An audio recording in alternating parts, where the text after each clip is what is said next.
morning, everybody. Good night, good afternoon. I don't know from where you're watching, but it's a pleasure to have you here. And today I have the opportunity to interview an expert in happiness and life mentoring, Stef Martens, with a strong academic background in biology and master's international development from the London School of Economic and Political Science, LSE. Our guest has over 12 years of experience leading multidisciplinary teams in sustainability. Sorry, my English. I have to speak slow when I do that. For global corporation. In 2018, she made the bold decision to step away from that career path, embarking on a journey of self-discovery in search of purpose and fulfillment. Since then, she has become a happiness expert under the mentorship of Dr. Tal Ben-Shahar and is now part of the teaching mentorship of the Master in Happiness Study Program, a unique initiative offered by Centenary University in partnership with the Happiness Study Academy.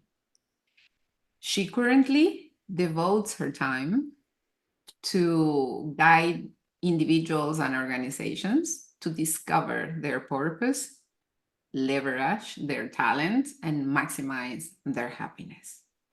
Thank you very much, Stef, for being here. Thank you for your time. I know you had you moved recently to Spain, and I really appreciate your time. Thank you, Laura. No, it's a pleasure for me. Thank you for this opportunity to share what I love the most. Oh, that's amazing. We're going to talk now. We're going to start talking about your personal journey.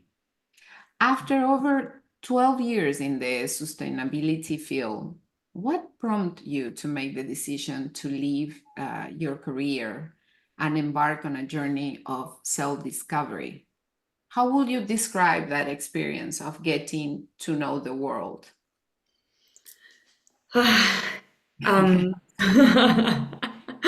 Looking back, it has been a lot since I made that change over 6 years ago. I didn't know what I was doing at the time, to be honest.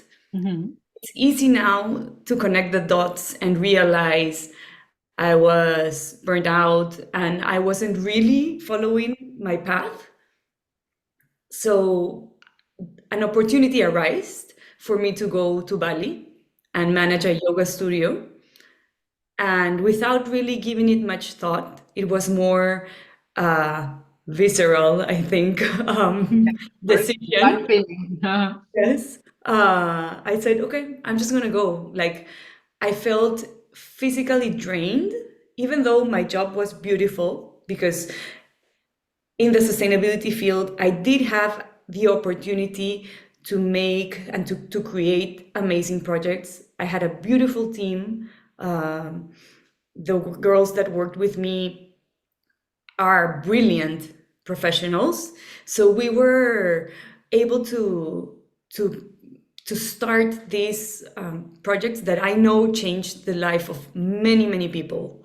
For example, the largest one was a project with Peru's food bank, and we were the first organization that partnered with them, and together we managed to set an example about donating food. And I know now, because I am now part of the board of the food bank, what a huge impact that project had. So even though I had the opportunity to see firsthand how sustainability changed people's lives, I wasn't really happy. I wasn't really fulfilled. I was always looking for something more to fill that void that at the time I didn't know existed. So before I made this decision, I had traveled with my sister to Asia for like over a month. And I felt something in Asia. I felt like I belonged. I felt like peace. There was something special in that part of the world. So when this opportunity to work in a yoga studio arose, I was like, it was like a magnet. It Mhm. wasn't hard to say yes, and I'm giving everything up, because throughout my life I had made huge efforts for my professional career, like Mhm. time wise. I worked really, really hard.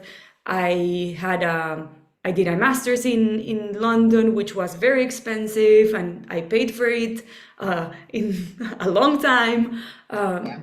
So sometimes it's really hard to let go of something that it's not for you, just because you've worked so hard for Mhm. that, even though that's not your path. So I wasn't thinking. I was just like, kind of, for the first time, letting go of my thoughts and Mhm. of what I thought I was supposed to be doing, and just following what I really wanted to do. And that's how I end up in Bali for almost a year. A lot of people call Bali Mother Bali because it's a place where you go and you really, for a lot of people, right? You feel like a different energy and it gives you the courage to start something brand new from scratch, Yes. right? And that's a valuable lessons you learn during your quest for answers, right? Just to Yeah. follow your gut, follow what you're feeling. Yes. And the beauty of Bali, and actually now I see, of going away, Yeah. from leaving your hometown, or being away from the people that know you, your community, is that their expectations and who they think you are and you should be is no Mhm. longer relevant. So you can allow yourself to make mistakes, to change course. And when you're in a place like Bali, Mama Bali, Yeah. so many people are doing that same thing, Mm. that you're even encouraged to keep trying. And that Mhm. is beautiful, because that is what allowed me, at least, Mhm. to really begin my flourishing path, if I want to call it something. Yeah. Wonderful. And how your transition from working in sustainability to becoming a life mentor and happiness expert, right? What Yeah. challenge did you face? How did you overcome them? So right now in the masters, this week we're actually reading the Tao Te Ching, the Ah, way. okay. Yeah, yeah. So in the Tao Te Ching, it's like, don't analyze that much, don't rationalize that much, don't try to make people be in some way, just like align yourself with nature. And looking back again, I feel like that is kind of what I did and what happened to me, because I've always wanted to contribute to the world. That's why I studied biology. That's why I did a master's in international development. For me, my biggest motivation was always, how can I make this world better? When I leave, my footprint has to be positive in some way. Yeah. So when I was in the corporate world, there were so many challenges, like sustainability. When I started back in 2006, like especially in Peru, nobody listened to that. Mm-hmm. There was a little bit of talk about, yeah, this is something we should be doing, but it's not really relevant these days. So I was in a constant struggle to make my case. And of course, at the end of the day, by 2018, I was like completely burnt out and tired of trying to convince everyone, regardless of Mm-hmm. the results we had, because we had like financial results, Yeah. important ones. Um, so I was like, how can I help? How can I still do something? And when I was in Bali, I realized that I really love to help people. Like, I was the kind of person that when I was in the office, someone would pop in to my office and just like start talking to me about like their personal life or their professional life. And I love to give advice. I'm Mm-hmm. very good at seeing like the macro as well as zooming in. So I thought maybe I need to work directly with people. Like, if I want to change the world, at the end of the day, it's not organizations, it's the people in the organizations that make the decisions. So Mhm. that's how I started to think about creating a career working directly with people. And to be honest, the transition for me wasn't challenging at all. That was like the easy part. I started thinking about it. Suddenly, my mother, who's a psychologist, she sent me a Mhm. link. She's like, "You should check this out. Like, I think this might be interesting." So I end up in the Happiness Academy Yeah, website. we were going to talk about that too. Yeah. I research. I'm like, who's Dr. Talvin Shahart? Oh, Harvard. Okay, this is interesting because I'm a very academic person. So I just like it unfolded like the way, like the Tao Te Ching. I like just like trusted and I went for it. So the challenges came afterward. The challenges are like these days, but Yeah. but the beginning was very easy for me. Oh, that's wonderful. That's wonderful. I'm so sorry. I thought it's switch off. And we were talking about the Happiness Study Academy, right? And the Happiness Study Academy adopts a holistic approach to happiness. Will you explain this approach in your own words and why do you believe it's crucial for teaching happiness? Yeah. So if we begin by understanding that at the end of the day, we are all energy. Yeah. As energy, everything is interconnected. So my body is interconnected. Like we study this a lot in Yeah. happiness. Mind and body is interconnected. But what I do today here is interconnected to the other like corner of the world. Mhm. So everything is interconnected. I am not um, an an individual. Mhm. I Yeah. cannot exist by myself, and I cannot be happy by myself. Mhm. So by understanding that, it's easier, I guess, to be able to see that to foster happiness, we need to understand not only how living systems are interconnected, which was, of course, my background as a biologist gives me a very nice perspective, um, but how the different fields that exist are interconnected. Mhm. Yeah. So, in order to work on our happiness, we need to work on ourselves holistically. Exactly. We need to work with those who we interact.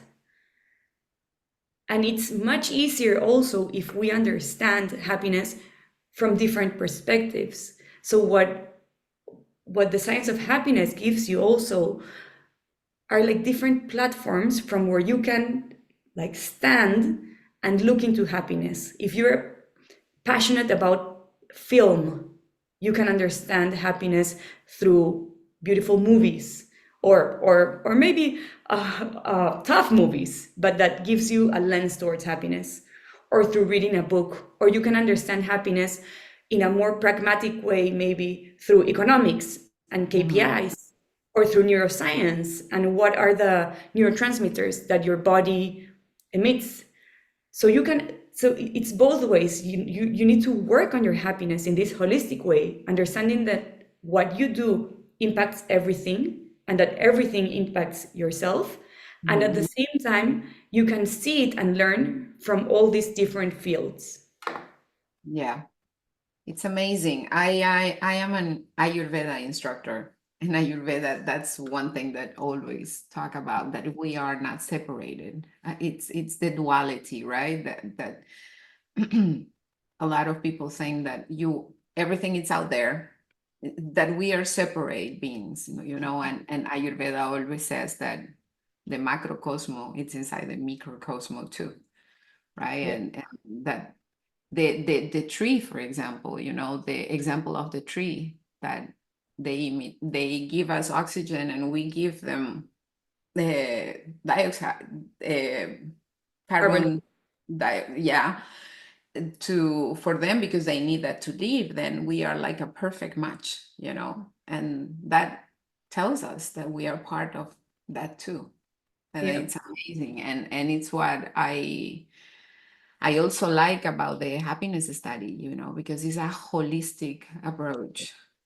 Yeah. And a lot of people think that holistic is something like mystic or something, but it's whole, the whole, everything together, mind, body, and soul. Yeah. Yeah. And I'd like to share an anecdote maybe or a Hmm. story. When I was in Bali, we always say everyone that was not Indonesian, Hmm.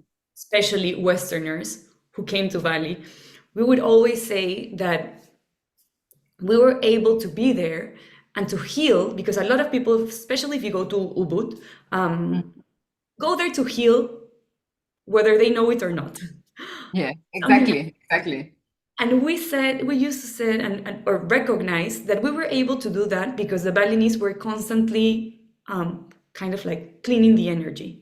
Like Hmm. their rituals, if you go there, you will see the Balinese so many Yeah, times a day just performing these rituals, you yeah, know, cherishing their gods, thanking and welcoming us like Westerners, and they kind of like hold you in a way. And yeah. we would say we come with our baggage, and they just like clean it away all the time. And for me, it's a beautiful way to see how yes, everything is interconnected. Yes, of course it is. Yes, I felt the same. Long time ago, I was in Bali, and I really loved the island. It was amazing. And how has been um, a part of the Happiness Study Academy impacted your own view of happiness and well-being? It definitely has changed who I am. Probably not in essence, because I think in essence we are all that we are taught through the science of happiness, but how I recognize myself and how I see the world. As I mentioned before, I am a very academic person. I love research. And at the same time, I'm a very spiritual one. Like I spent almost 2 years in Asia. After being in Bali, I went to India to do my yoga teacher training. I traveled in India and Sri Lanka and Malaysia. And I learned so much from the Eastern philosophy, which I've made it part of my life. And through the science of happiness, I've learned to integrate those teachings and something that has been important to me and relevant to me for many, many years with my passion for academic research, for for how do you say this? Yeah, like data, validated data, which at the same time, as a scientist, it's important to understand that research changes, So I'm always like open-minded and curious to learn different ways of improving, of making myself happier or of contributing to the world. So the Happiness Studies Academy and well, the Masters in Happiness give me like validated research Research data, yeah, yeah. to incorporate interventions in my daily life, as well as to understand, I guess, my thoughts, Mhm. Yes. to question my own like internal dialogue in a way that serves me to be happier, and at the end of the day, that serves me being a better person for this world. Yeah, when I did the certification, right, I have to finish, but when I did, I knew most of the things that Tal was talking, Dr. Tal Ben Shahar was talking, but the beautiful thing is that it organized my ideas. You know, Mhm. everything became more clear and like you said, more organized, and I could organize my thoughts, Mhm. and you know, and those um put everything in my life, in my actual life, you know, and no, it is amazing. It is amazing. And I also understand that you lead a writing club at the Yeah. Happiness Study Academy. Could you share more about this project? What role does writing play in fostering personal happiness and well-being? Yeah. Yeah. So I always loved writing. Like, I remember that in school, my favorite assignments were like essays. Uh-huh. I wasn't amazing at it at all. I was a good student, but I wasn't like the best or anything like that. But I enjoyed it so much. And when I went to Bali, and I was like, I don't care anymore what people think about me, because I Mhm. used to be this person who had this checklist of everything I was supposed to be and be like the good girl, blah, blah, blah. So in Bali, I was like, I don't care anymore. I'm just doing me. Mm. I started to write, and I created a blog that just kind of like shared my thoughts, my experience, what I was processing, and it was a very intimate, honest blog. So much that some people, well, someone like very close to me was like, "Why are you sharing like this, like personal Oh, thoughts?" yeah. And I'm like, because this is me, this is who I really am. And I think, in a sense, I needed to feel comfortable with who I was, who I am, and I needed to put it out there to the world, to say, this is who I am, take it or leave it. And at the same time, many people, friends and people that didn't know me that much, wrote to me thanking me for what I was sharing. So writing became my personal therapy. And I've always tried to be kind of like an open book and share my struggles. It's just like before, I wasn't that aware of who I was, I guess. So I was like, I want to share what I'm learning, what I'm going through in a way that will help others. So I started that blog. I only had like, I don't know, between 10 or 15 entries maybe, and I stopped it. But I always wanted to continue it. And it occurred to me to write a book about stories that would help other people be happier. Like, I think that living a happy life is not easy. Why it's not easy? You have to be courageous. You have to be yourself. You will Mhm. probably have to like be able to let down other people. You have to release expectations. So it is hard. It is amazing. The rewards exceed the effort, but at least to start, Mhm. like, what am I supposed to do? Um, is it okay if I say no to this person? If it's okay, is it okay if I quit my job? It's not easy. So I had this idea to write a book about the happiness revolutionaries, right? So Tal talks about the happiness revolution, and we call ourselves the happiness revolutionaries. So I was like, what if I write a book with different stories Mhm. of happiness revolutionaries from HSA, sharing what they did to become happier. And there are people that have gone through such hardship that I cannot believe who they are. When I step into their feet, I'm like, or when I try to do so, I'm like, I don't know how they did it. They are just amazing. Mm. And I think those stories are super valuable because so many people go through really tough hardship. But there are other stories of normal people that make like simple decisions, like, okay, I'm going to change jobs, or I'm not going to have children, whatever. Yeah. And they are also worth sharing. So that's what prompted me to start a writing club, because I wanted to develop my writing skills, and at the same time I wanted to help other people write their stories, because I believe everyone has a story to tell, and I wanted to create this book. So that's how it was born. I am a member of the writing club. I am a member and I would love to because I have a book here in my head, Okay. for I don't know how long, and it's so difficult to download the book, but because what you say, you have to first don't care, because it's your story, it's your personal struggles or happiness or whatever, and you have to. I have a father who used to write, Mm, right? And I think that's one of the things that stopped me, to write because I'm always comparing. yeah. But I'm learning, and I will love one day to write. And it's amazing what they share in the writing club.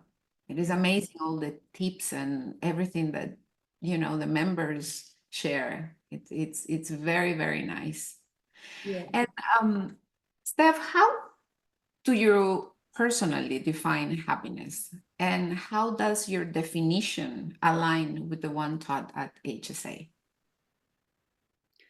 So I think, for me, happiness is, it's the freedom. Yeah, I think it was my alarm. um, so And we were like, oh, what happened? it's probably something in my Not computer. here. Yes. So, so happiness for me is, the freedom to be your authentic self and know that you belong, that you are seen, and that you matter. I think that's for me what defines happiness. Um, how is it aligned with what we're studying with HSA?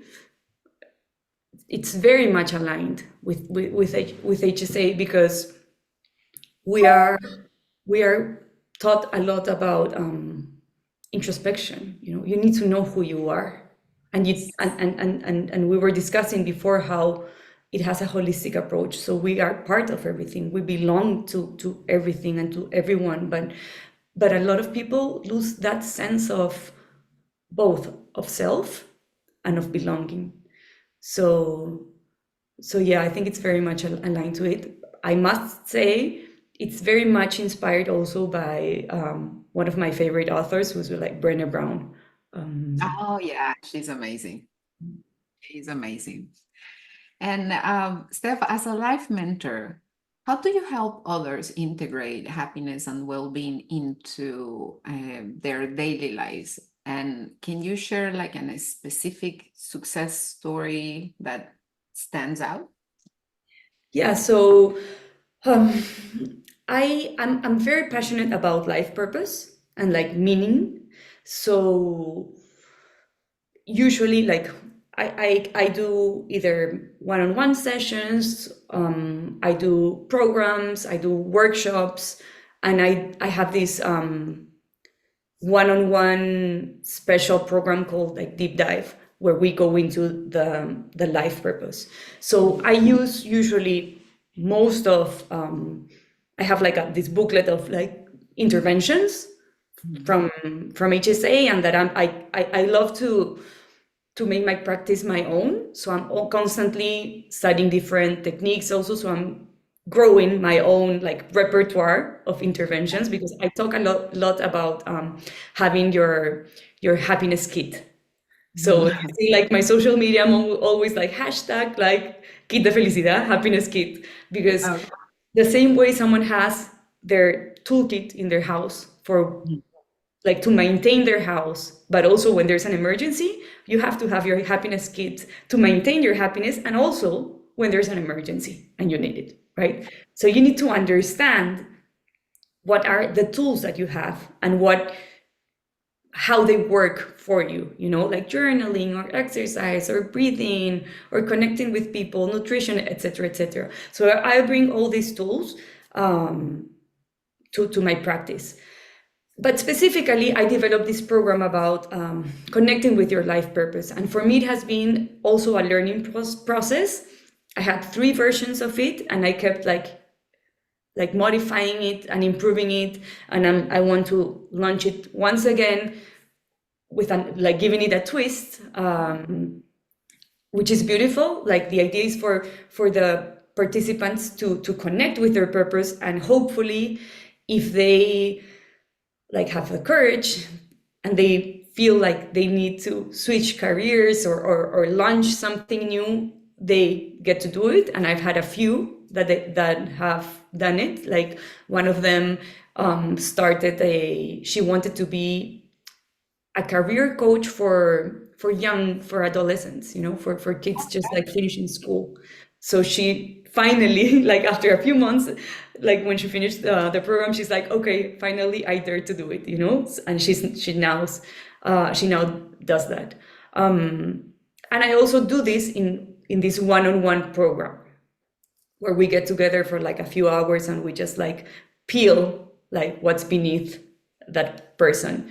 And yeah, it's the same, like, and people find, or they get to understand who they really are, and they have like a much clearer path as where they want to go to. And also, like, there's another girl who was worked with me through this way, and she's now, Steph, I just enrolled in this like coaching program because I realized that this is what I want to do, like work with people that have this condition. She has a medical condition, and she really wants to help and give back in that sense. So yeah, they're like usually like these success stories. Not everyone is able to get there. Like not everyone. That's something that I learned that is very important. You need to have a sense of awareness, and you need to be courageous, which is why I want to write this book. Like in order to really follow what you're here for. But everyone will get a better sense of who they are, of what are their strengths, what are their passions. That's something that everyone gets. From there to what they implement, it depends more on them than on me, but I'm happy to say that, yeah, they do it. Like when the path is clear, quite a few of them dare to do it. Yeah. Oh, that's amazing. That's wonderful. And given your background in sustainability, how do you think the concepts of sustainability and happiness are connected? Oof, they are absolutely connected. I wished I knew what I know now when I started in sustainability. And I actually think we're doing sustainability the other way around, like background. Background? Not sure if that's how it says. Backwards, backwards. Backwards. Yeah, sorry, I'm like Backwards. backwards. When I worked in sustainability, we would focus mainly on environmental issues and then a little bit on like the community issues. And when I think about it now, if we would focus on people's well-being, the organization's well-being, all the stakeholders' well-being, I think the results in the environmental issues and issues with the communities would be much, much better. Because when people are happier, Yeah. those happier are more open-minded, they are more empathetic, they are more giving. So if you have, like, for example, in an organization, a pool of people, your employees are happier, they will contribute more between them, better teamwork, they will contribute more in whatever endeavor they get on. So I think we're doing it backwards. And unfortunately, I think it's not seen yet. Like people that are working in sustainability are still focusing on environmental issues and on the community. And it's still not a priority, at least in countries like Peru.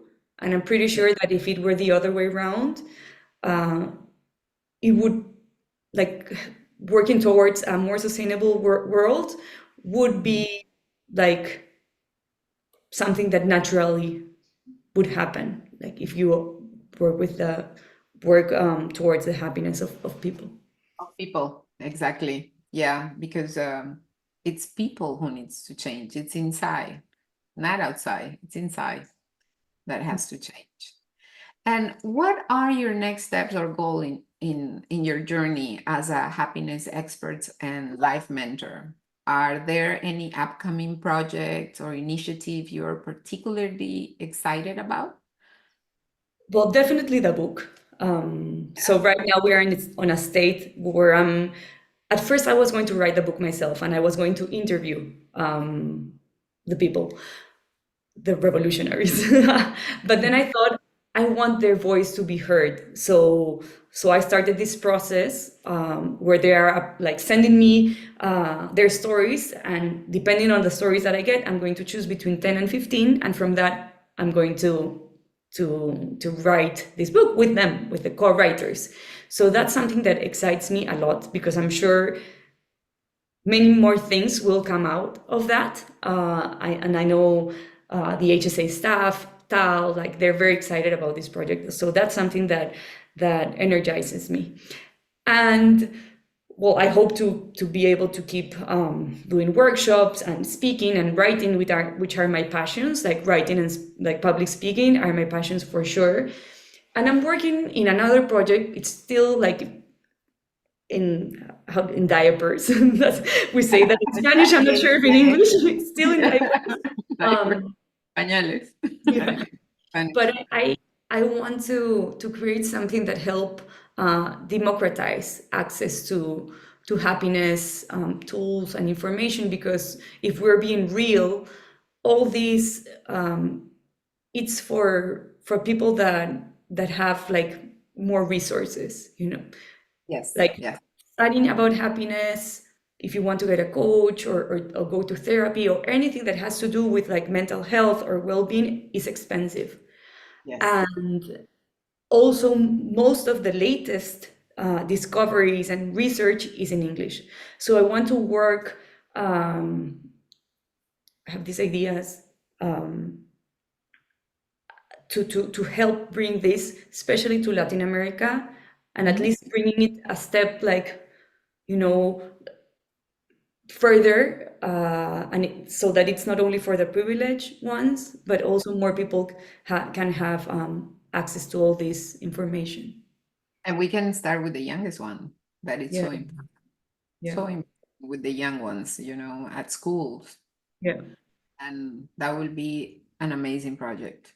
And what now we are ending almost at the end of the interview, Steph, and thank you very much one more time for your time.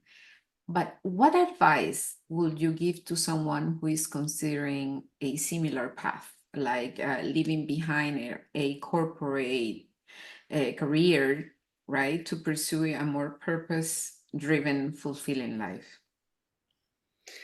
So first, I think it's important to acknowledge that you can have a purposeful and fulfilling life within an organization in a corporate career. Why do I say that? I don't know if I had know like previously, like when I made my decision to quit my job and start this, if I would have known how hard it is, I don't know if I would have done it, to be honest. Because being an entrepreneur and working for yourself is something that is there for everyone, but it's not for everyone. So Yes. first, I would tell them to do some like soul searching and to investigate how the world outside of corporate is. Mhm. Talk to different people, like ask about like their challenges, and be very aware. Then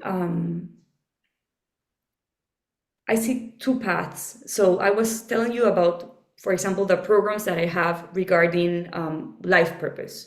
So Yeah. you can work with someone in a very like methodical, practical way to discover, okay, this is who I am, connect with my purpose, this is what brings meaning to my life. And it's usually shouldn't be like that long of a process, depending on your level of awareness for sure.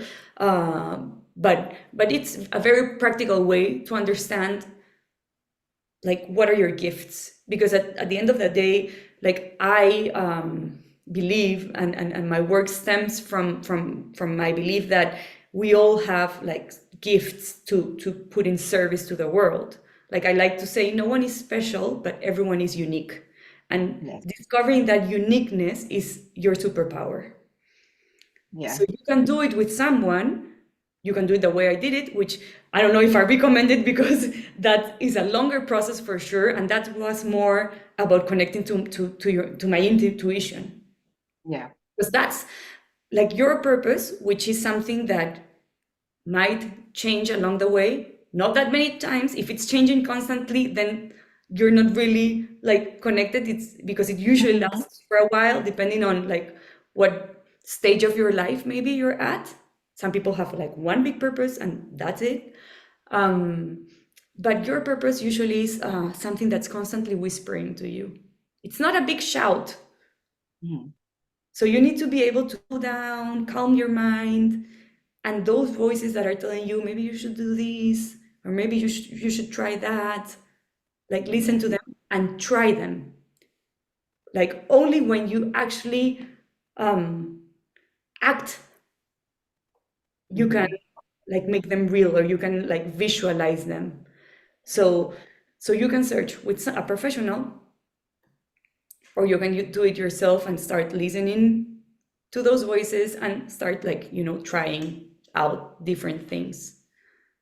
Exactly. And to know that when you are looking for your purpose or your dharma, how you say it in Sanskrit, right? Your dharma, your purpose in life, you have to you have to have this certainty that for those unique, because you are unique, right? Your purpose is unique. Mhm. And for that uniqueness, you have unique needs.